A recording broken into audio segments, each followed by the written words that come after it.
Hey y'all, it's your girl Lisa, and this is Lisa's Little Rants. Um, as you can see by the title, I will be speaking on the murder of Tyre Nichols. I did not watch the video because in my lifetime, I do not want to see another black man murdered by the hands of the police for the entire world to see, including the parents and families of the victim. George Floyd was enough. Watching 10 minutes of someone be murdered and no one helped. And it's okay because they had on a uniform and a badge. And because if somebody would have helped, they would have been in trouble.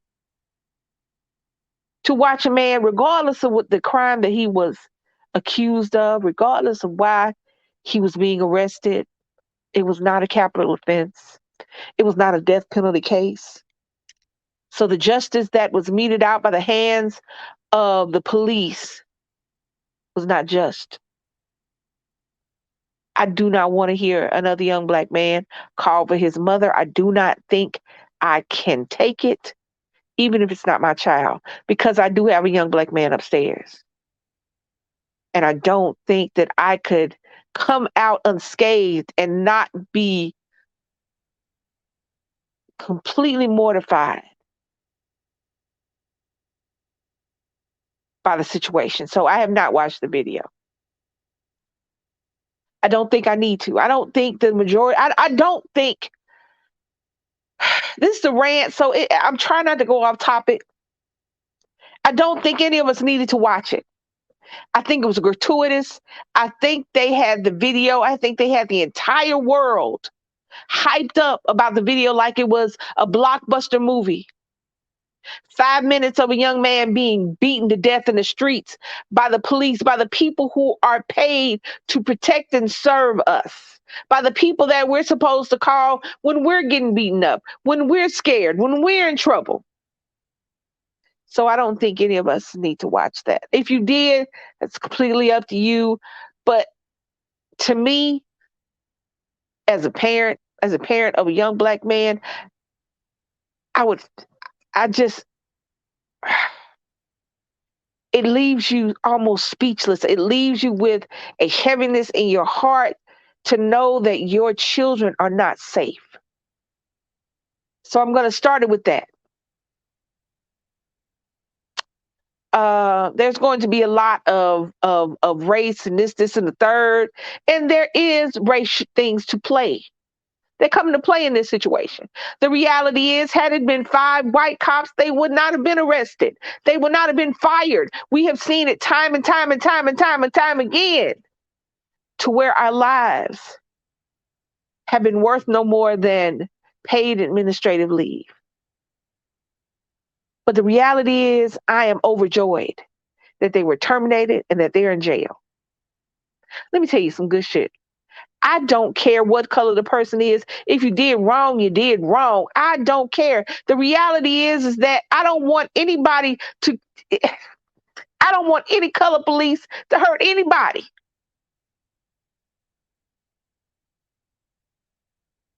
I don't. And I think that the police, that the blue overshadows everything. I think that if you have a propensity for violence, I think that the police preys on people they know that will willingly go over, above, and beyond in a violent and reckless way. You give them qualified immunity. You give them almost omnipotent power to where they can tell you to stop walking, sit, stand, put your hands up, put your hands down, get on your knees, lay on your stomach, get on your back. And if you don't do any of these things, I can pull my gun out and shoot you because I felt threatened, because my life flashed before my eyes because you didn't put your hands up quick enough.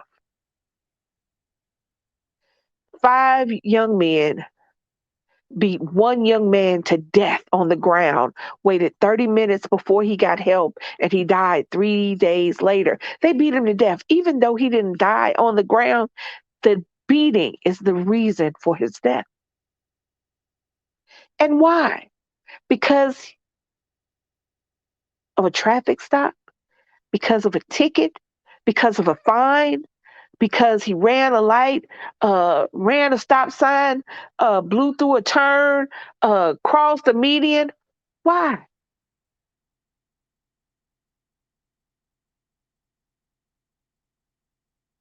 Nothing that they pull you over for is a capital offense. And even if it is, even if you just got through murdering 9 people in a church, you can still be arrested and get a sandwich on the way to jail. So I'm almost positive that a traffic stop is not a death penalty offense. But we see time and time again that our children don't make it home, that our husbands don't make it home, that our wives and our daughters and our sons and our fathers don't make it home. This young man didn't make it home. He was trying to get to his mama's house. He was calling for his mama again. Another black man on camera being abused and obliterated, calling for his mama. Can you imagine parents, mamas and daddies? Can you imagine your babies calling for you to help them? And even if you were there, these are the police. These are the people that are supposed to stop the crimes. These are the people that are supposed to arrest the criminals. These are the people that we're supposed to look to for our safety, for our comfort in our time of need. And we can't do that because these are the people that are committing the crimes. These are the people that are shooting our young, that are beating our young, that are taking a life for nothing.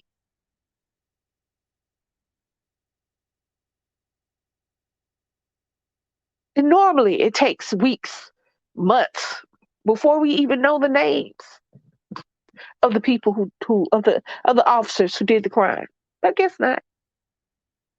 And I'm cool with that. Let me say something so that y'all understand.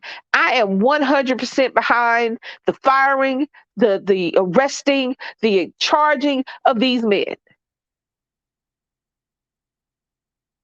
I'm 100% behind that. I think it should happen every time. I don't think being a police officer makes you better than anybody else. It's a job. When they say blue lives, there's no such thing because you are not born blue. You are born black or white or Asian or Hispanic or Mexican or indigenous or any number of things, but you're not born a police officer. You may be born into a police officer family. You may be born into a cop family, but you're not born that. You have a choice. You can go any way. You can take off the uniform and you can go back to being whoever you are in your day to day life. That's not a life. But time after time after time, these blue lives are more important than brown and black and yellow and even white lives. Make no mistake, they kill everybody. They take their aggressions out on everybody.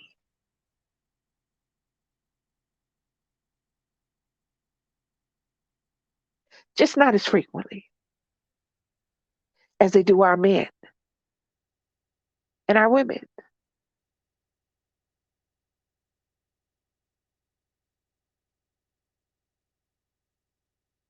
I don't care what. I don't care what this boy did. I don't care what he did. They beat him until he could no longer sustain his life. He hung on long enough to get to the hospital. He hung on. His brain didn't let his heart and lungs go until 3 days later. But they killed him. Now there are going to be all kinds of theories and conspiracies on what they did and why they did it. Here's the jam. It doesn't matter. He's dead. He's not coming back. And the reason why these five men decided that this day and this time they were going to take this life is irrelevant. It's not going to help his mama sleep. It's not going to help his daddy sleep. It's not going to give any children or siblings or family members that he had or friends or spouses. It's not going to give them any measure of comfort to know why they decided to take this young man's life. It's not going to give them anything. And the thoughts and the prayers of all the people that come in and say things and mean nothing. It's not going to help because guess what? These parents and this family and these friends have to put on a suit or a dress or however you dress to go to a funeral and say goodbye to somebody that should still be here. So the thoughts and prayers thing, that's awesome. Yay for you. But it means nothing. You're going to have people on both sides of the political aisle coming out and they're going to talk about it. And you're going to hear things and you're going to wonder, what the hell? Because I did that today.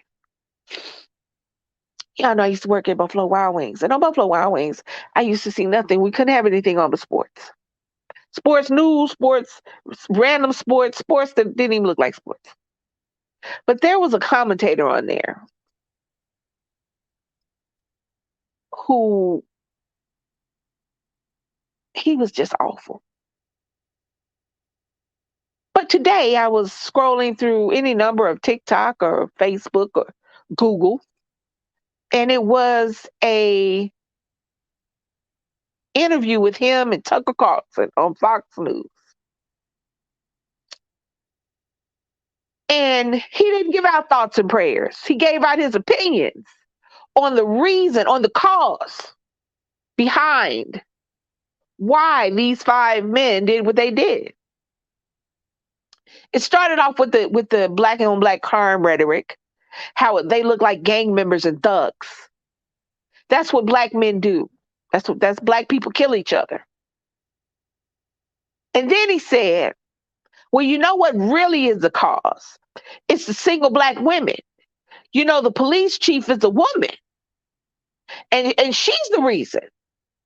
She's the reason. The police chief, because she's a black woman and she fosters this particular environment is why that they did what they did. That's why they did. Single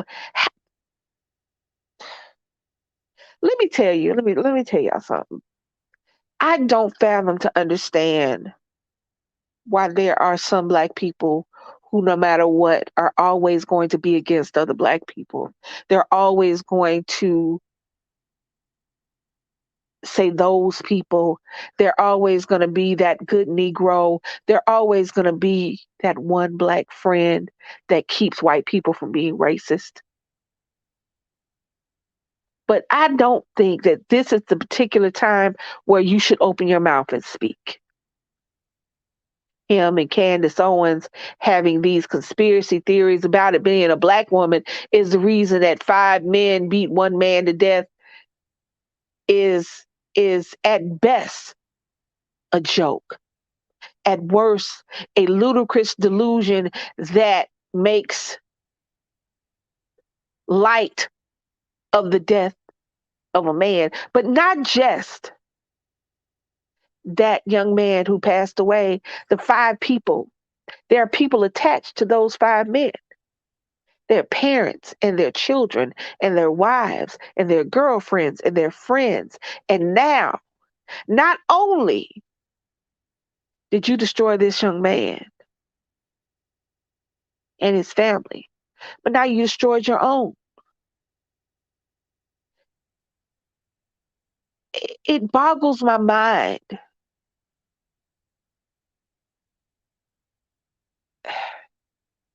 how people act. if you, here's the thing. Here's the thing. If it's two men fighting in the street and somebody happened to die because they fight about something, they fighting over money or a girl or you scuffed up my shoes and that's a man, that's a one-on-one fight, two people, and you're supposed to be able to call the police. But you know what? We're scared to call the police. And people think that's a joke. It's not.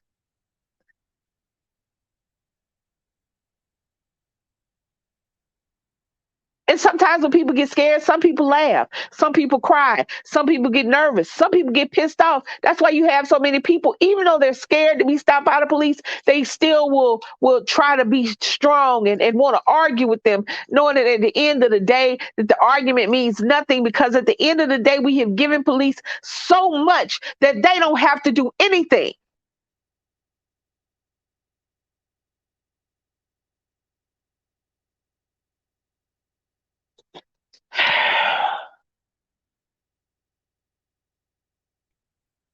I need to hydrate. Sorry. The reality is the entire police system all over the world, but especially in America, needs to be overhauled. There needs to be something done. There needs to be something done because this cannot continue. We cannot continue. It's bad enough. Do we have to worry about criminals? Now we got to worry about criminal cops, and we don't know which ones, and we don't know who to look to. You run a light, you don't know if you're gonna make it home. You go 5 miles over the speed limit, you don't know if you're gonna go to jail. you, you get nervous, you don't know if you're gonna get shot. Do y'all understand what I'm saying? If this was an isolated incident, if this happened once every blue moon, or once in a while, and if this happened, if this happened when Rodney King was beaten on camera for an extended period of time, and I mean beaten over and over and on his back and on his neck and on his legs over and over at a traffic stop on camera, if that was the last time something like this happened, then maybe I wouldn't have this rant. But that's not the last time something like this happened. Police killed a young man walking down the street with headphones on because he didn't respond to their commands. But they feared for their life.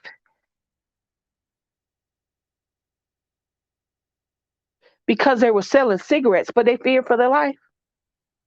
I guess they scared they were going to catch cancer.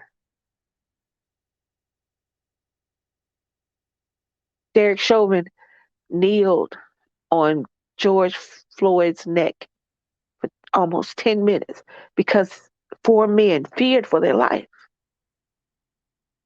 The 3 that were holding him down and the 1 that was keeping him from getting help. They were scared that they were going to die.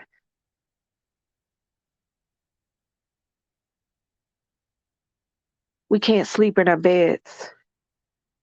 We can't go in our house. We can't be in our grandmama's backyard. We can't be in our car reading a book.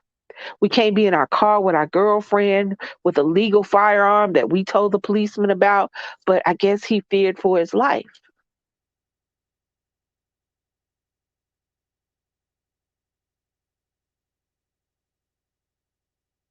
We can't walk down the street or jog because even if they're not cops, we got cops and legal officials who help because hey, they fear for their life.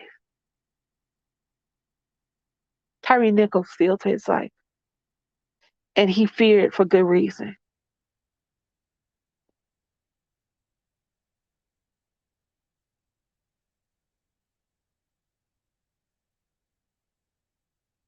I wish that we all could, these talks and these takes and these videos and these comments we make, I wish they had an impact, and I wish that people who could do things did things. But the reality is we're just, I'm talking, I'm ranting because I'm mad. I'm ranting because I don't just have to worry about my son going through normal stuff. I have to worry about when he starts driving. if he gets pulled over and he's a little nervous because he's a new driver, if he's gonna make it home.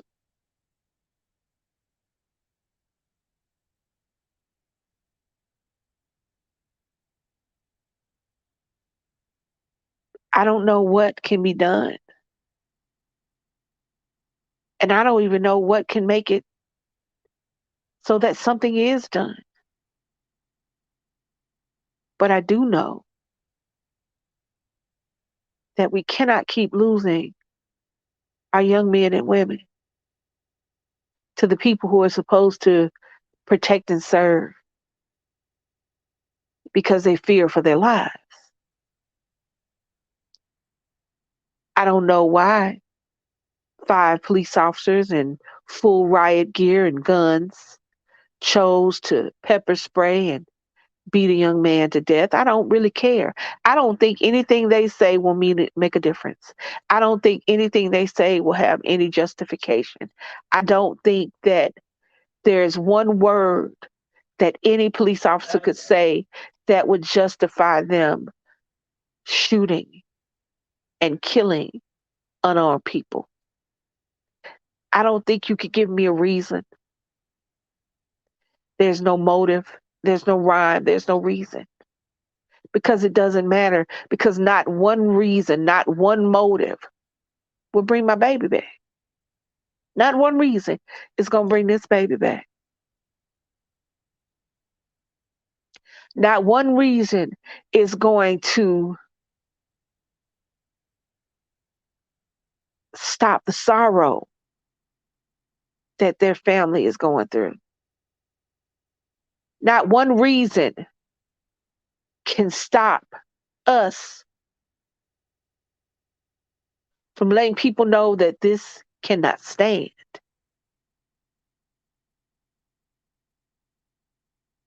There has to be a reckoning. At some point, we're not going to be able to take anymore. I don't know if I'm going to be alive at that point. I hope I am. I hope that my grandchildren and my great grandchildren can grow up in a place and a time where they're not scared of the people they're not supposed to be scared of.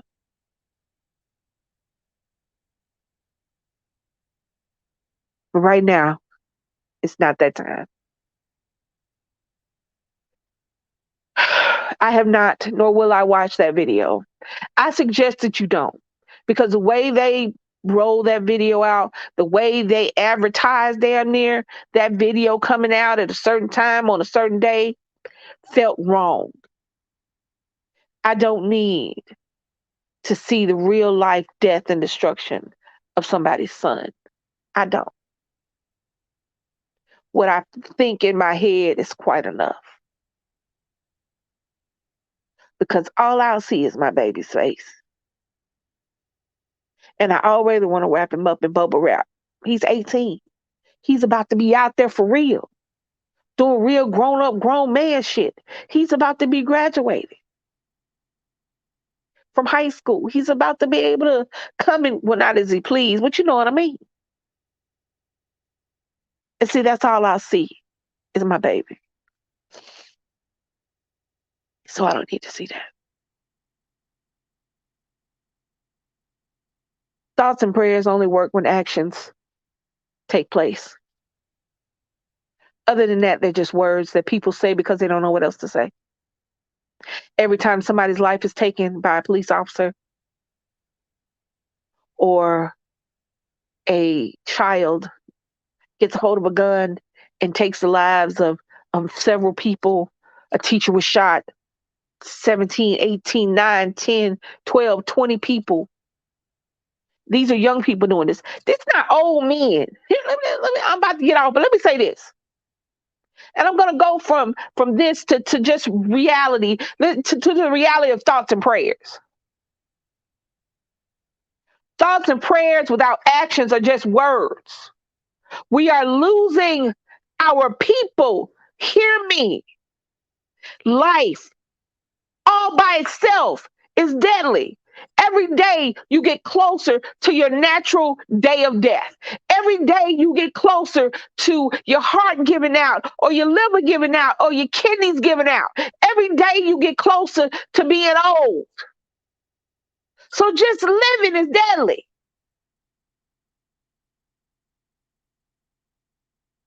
Your thoughts and prayers without actions mean absolutely, positively nothing.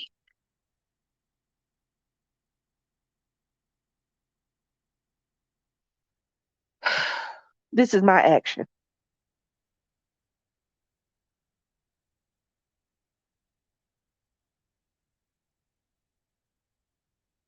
I am so sorry that any mother has to go through their child dying. Because mamas, we feel it. We feel it in our heart just a little bit. We feel it for that mother, and we feel it because we can see our kid there. But just your random thoughts and prayers because you can't think of nothing else to say. Because you wonder, why didn't he comply? Or what did he do that they had to do that? If either one of those thoughts came to your mind, keep your thoughts and prayers to yourself. Just keep you to yourself.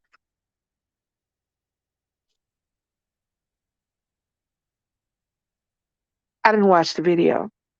I suggest you don't, because I just don't think we need that visual, because the thoughts are enough.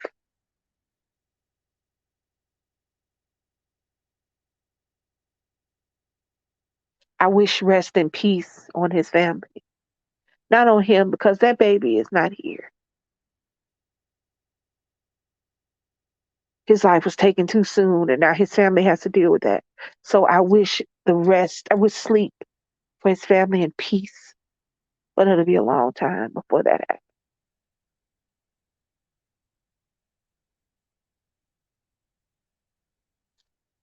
Um, Thank you guys so much. This ran a little long.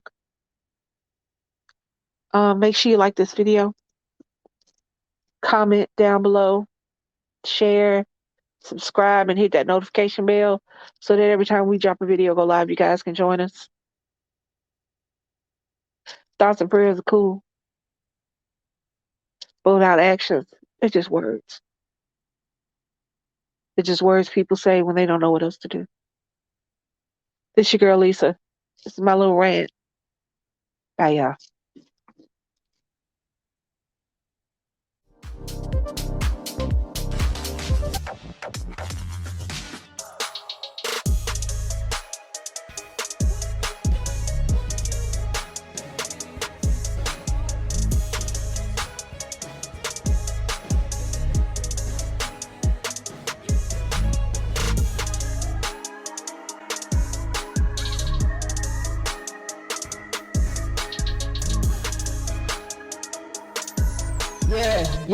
Yeah. You see KOOLAID and Lisa doing challenge on your head top. Yeah, you know what's happening when you tune in. Story times, pranks, and blogging, man. Be a great big family, we the bomb squad. We on that grind to a number with a K, best believe you'll stay. You can chill with the fam like most of y'all do. You see KOOLAID, Lisa, and Nick too. With Charles and Barbie living that YouTube life. We love our fans and supporters, we a family, dude. So come on down to Bomb Squad Town, have a seat watching videos, and nobody likes to hate, keep it positive and have a nice day. Oh, I forgot, smash that like button. Bomb Squad, Bomb Squad.